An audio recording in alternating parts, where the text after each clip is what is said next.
नमस्कार. हिमप्रियाज फूड लॅबमध्ये तुमचं स्वागत आहे.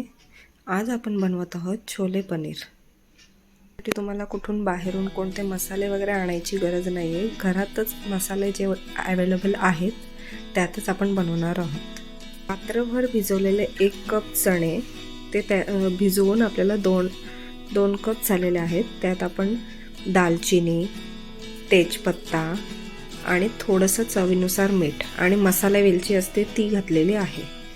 आणि आपण 4 ते 5 शिट्ट्या घेऊन उकडून घेणार आहोत. त्यानंतर एकीकडे आपण 2 चमचे तेल, त्यात 7 ते 8 लसणाच्या पाकळ्या, अद्रक आपण त्यात थोडं परतून घेऊया.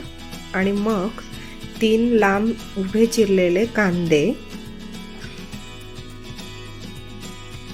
1-2 मिरच्या आपण चांगलं लालसर असं गुलाबी रंगावर मऊ होईपर्यंत ते भाजून घेऊया. त्यात आपण आता 2 टमाटर टाकलेले आहेत. ते टोमॅटो चांगले नरम होईपर्यंत आपण भाजून घेऊया.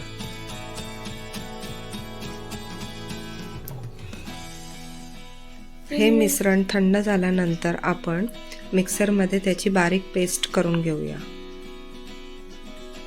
आणि त्यात थोडेसे जे आपण उकडलेले जे चणे आहेत ना ते थोडेसे घेऊया, जेणेकरून आपली जी ग्रेव्ही आहे ना ती दाट होईल.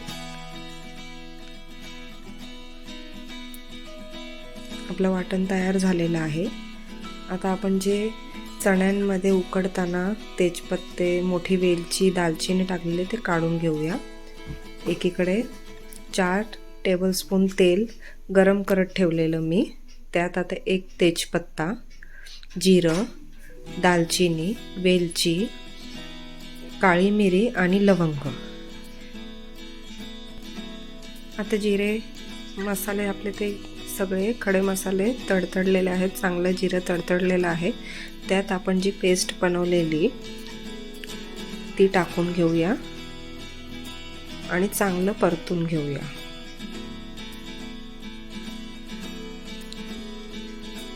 म्हणजे जितके आपण हे परतून घेऊ तितकी आपली ग्रेव्ही चांगली होईल आणि ते ग्रेव्हीला तितकं चांगलं टेस्ट येईल.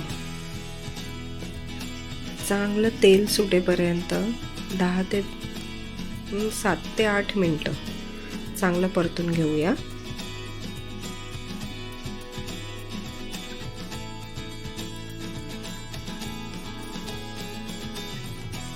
अशा प्रकारे थोडंसं तेल तुम्ही पाहू शकता. बाजूला असं थोडं तेल सुटलेलं आहे.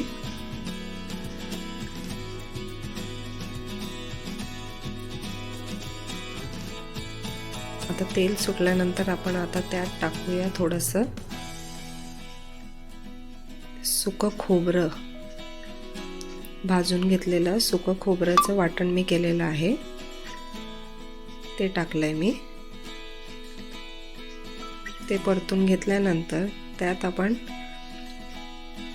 लाल मिरची पावडर, गरम मसाला आणि हळद,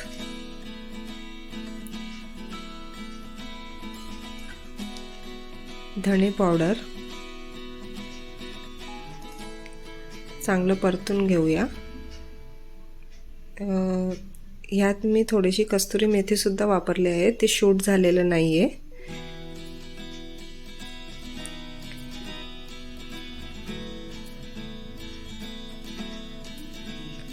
आता चांगलं तेल सुटेपर्यंत चांगलं परतून घेऊया आपण. आता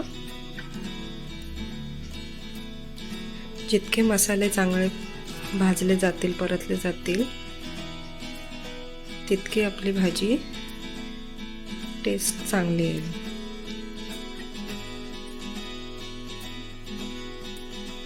आता त्यात आपण उकडलेले चणे टाकून घेऊया.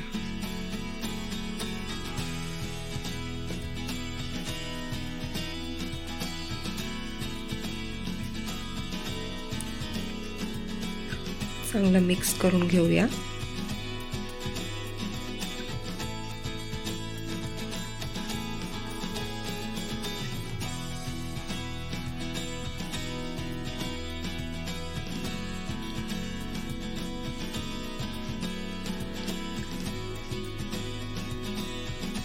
झाकण ठेवून आपण त्याचे 5 ते 10 मिनटं चांगलं उकळून घेऊया, का जेणेकरून आपले सगळे मसाले चण्यांमध्ये शिरतील.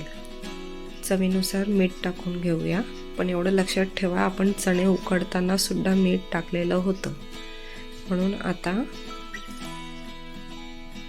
मीठ टाकताना थोडं जपून टाका. एकीकडे मी तेल गरम करत ठेवलंय, त्यात आपण पनीर तळत घेऊया.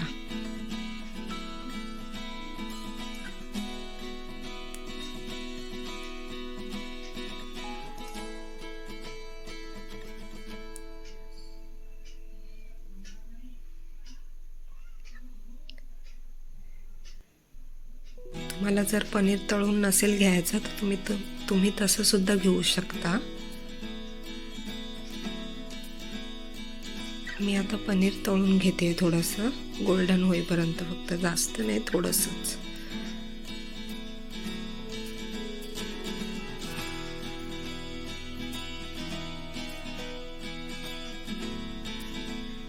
आपलं पनीर तळून झालेलं आहे. आता आपण जे चणे शिजत ठेवलेले 10 ते 15 मिनटं झालेली होती त्यांना, आता त्यात आपण पनीर टाकून घेऊया आणि परत 5 मिनटं वाफ काढून घेऊया.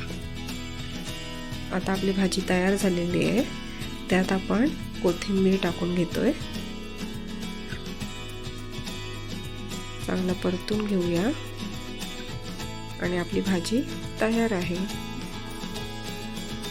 आता आपण सर्व करूया.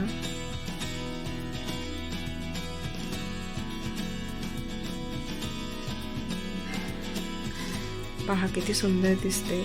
जर तुम्हाला माझी रेसिपी आवडली असेल तर तुम्ही प्लीज सबस्क्राईब करा, लाईक करा आणि शेअर करा.